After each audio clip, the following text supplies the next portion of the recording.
What's going on YouTube? This is Sonic Mix, and today I am going to give my very first review of WWE SmackDown. SmackDown just got over just a few moments ago, and just like with the Raw review, if you've seen it, if you haven't seen it, I'm going to post a link right there, so you can go ahead and check that out whenever you guys have the time to. Same thing, I'm going to give my review on it, the matches, the backstage, and all the promos. So the night kicked off with the highlight reel, with Chris Jericho introducing Ryback down to the ring. I felt like this was alright. I mean, it wasn't really nothing special. Like Chris Jericho did a good job here. Speaking what he had to say toward Ryback, towards Ryback, I should say. And Ryback, you know, as I said this before, I do like the fact that he is talking normally and he's not talking like a robot with the whole "feed me more" thing. So I'm very glad that they're not making him sound like this robot. And so anyway, so of course. After a while, Theodore Long comes out and basically says that there's going to be a match between you two. So, this highlight reel was nothing special, nothing really intriguing.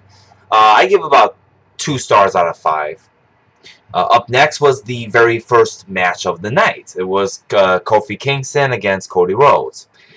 This was an enjoyable match. I had nothing against this match. Of course, short because SmackDown's 2 hours and they have to make these matches about 7-8 minutes long just so that they have enough time for like the main event and all that. The only problem I had with this match was, of course, it was the time length and the ending where Cody Rhodes was going to go for the beautiful disaster or the disaster kick, and then when Kofi tried to hit the Trouble in Paradise, he didn't connect towards the head. It was more towards the chest area or the abdomen area. So I felt like if it would have connected with the head, I think this match would have been a lot better for an execution of the end. But it was good for what it was worth. I give about 2 3/4 or 2.75 out of 5. Up next was the Jack Swagger Zeb Colter backstage segment. Same thing. This one was pretty good. I like Zeb Colter. I think he is a very good mouthpiece, as they usually say, and a tremendous talker, phenomenal talker. And, you know, the one thing I hate about with Jack Swagger's speech or mic skills now is that all he says is "we the people," kind of sounding like a robot in a way. How I mentioned, like with Ryback, with the whole "feed me more." I mean, I know he doesn't have a good voice or a good mic skill, but I might as well hear him talk at least 4 sentences than to hear him say "we the people" all the time. But good segment, good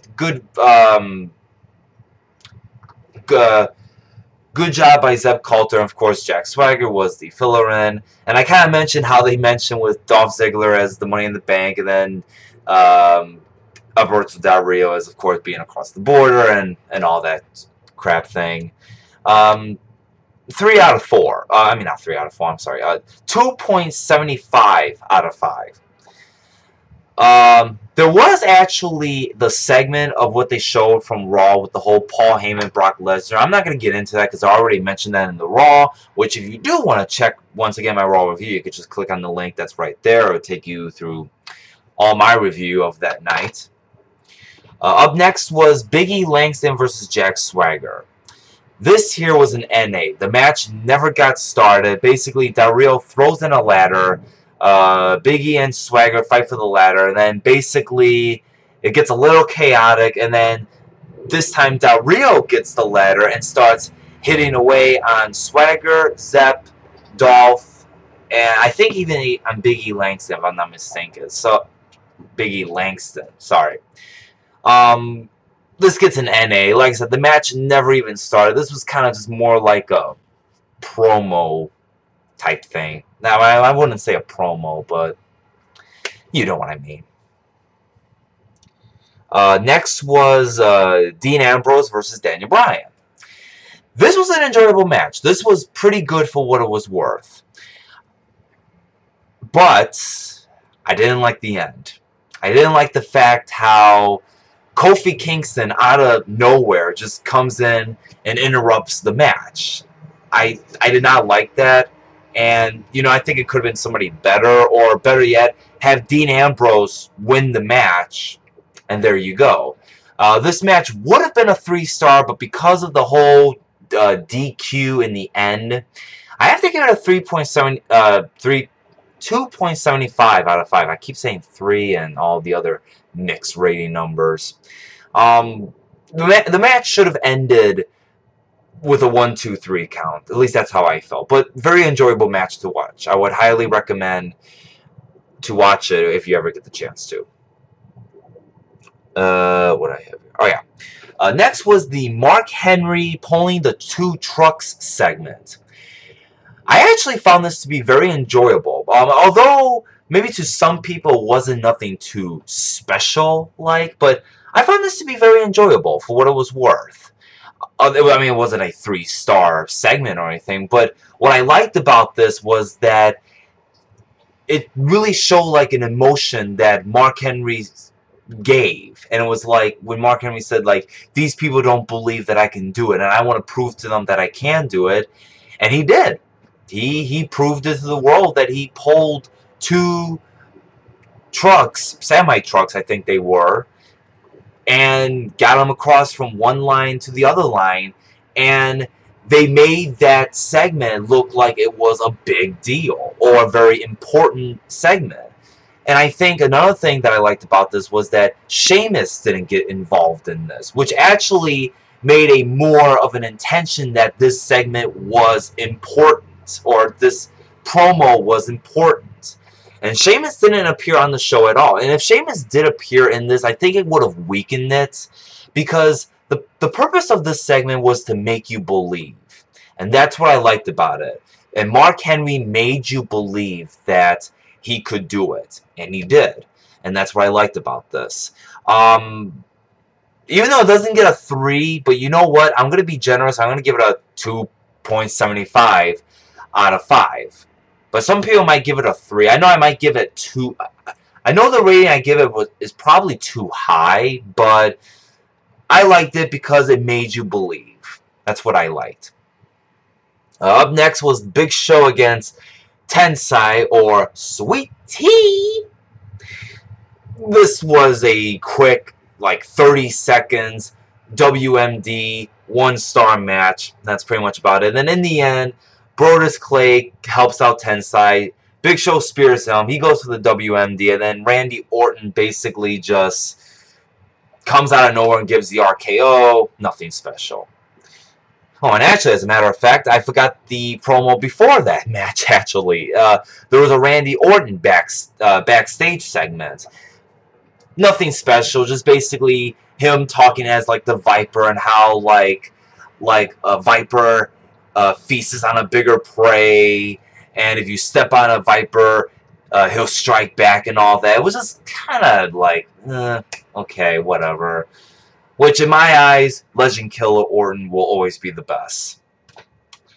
But with his gimmick, the Viper gimmick, and the way that he hears voices in his head, that should be more on the heel gimmick, not on the face gimmick. I mean, if you're hearing sick voices in your head to do something to a person, wouldn't that make the person be like this big, mega heel than this face? I don't know. I find it kind of screwy. 2 stars. I really couldn't give it anything special than that. And then it gets into the Big Show Tensai match, which I already mentioned. Then the Divas backstage segment with the whole Caitlyn and the mystery person.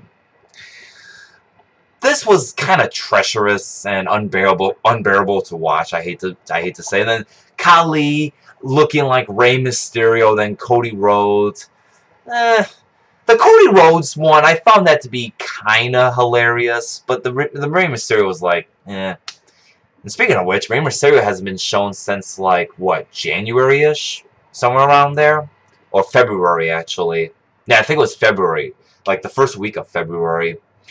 But I know I mentioned this in my Raw review, but for some reason I have a feeling it's Cody Rhodes, because he's not with the Bella Twins, and it would make sense in a way if it was Cody Rhodes. I mean, although I don't know how would they try to pull it out, but it's WWE. I'm pretty sure they can come up with some explanation on why.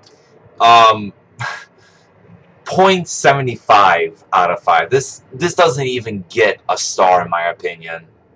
And then finally, the main event, Y2J versus Ryback. This was a solid, good match. I actually enjoyed this match. I think this is probably one of Ryback's best matches in his entire career as the name Ryback.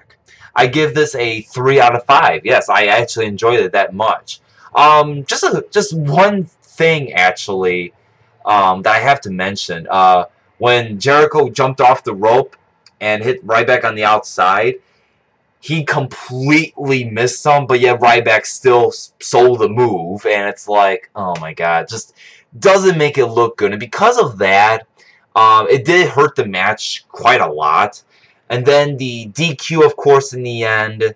But overall, I mean, it was still an enjoyable match. Like I said, 3 out of 5. And I have to mention quickly something on the commentary part. Back in the Dean Ambrose, Daniel Bryan, when Josh Matthews was saying, like, this would be the Shield's first loss as a team and all that if Dean Ambrose loses. And it's like, wait a minute. Dean Ambrose lost to The Undertaker. Yes, Ambrose lost, but only in single competitor matches, not as a team.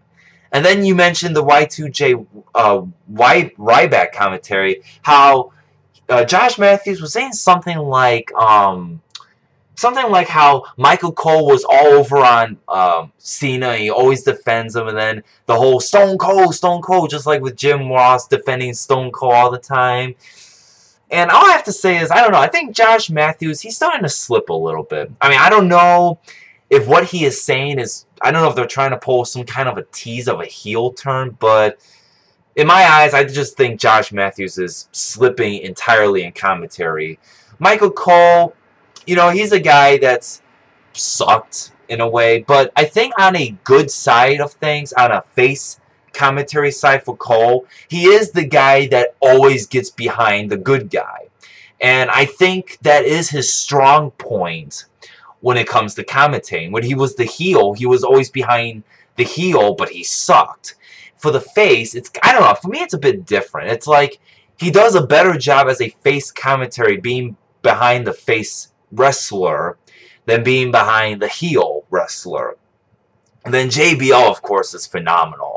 Always been phenomenal since he was doing the commentary back in 2007. And then, of course, he left, and then he came back. That I think it was Night of Champions, if I'm not mistaken. But that's just about it with my SmackDown review for, let me just check what the date is, May 10th, 2013. And overall, I give the show,